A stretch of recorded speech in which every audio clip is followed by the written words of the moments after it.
The Lord shall guide me continually, and satisfy thy soul in drought, and make fat thy bones. And I shalt be like a watered garden, and like a spring of water, whose waters fail not.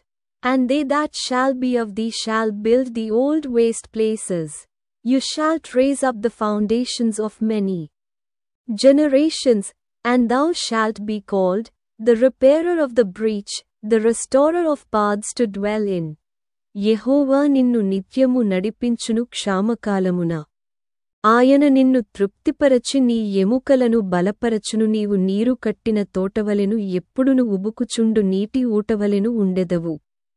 పూర్వకాలము నుండి పాడైపోయిన స్థలములను నీ జనులు కట్టెదరు. అనేక తరముల క్రిందట పాడైపోయిన పునాదులను నీవు మరల కట్టెదవు. విరువబడిన దానిని బాగుచేయువాడవనియు దేశములో నివసించునట్లుగా త్రోవలు సిద్ధపరచువాడవనియు నీకు పేరు పెట్టబడును.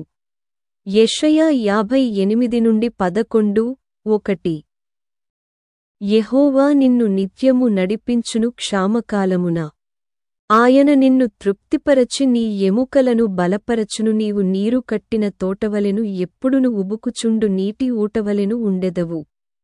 పూర్వకాలము నుండి పాడైపోయిన స్థలములను నీ జనులు కట్టెదరు. అనేక తరముల క్రిందట పాడైపోయిన పునాదులను నీవు మరల కట్టెదవు. విరువబడిన దానిని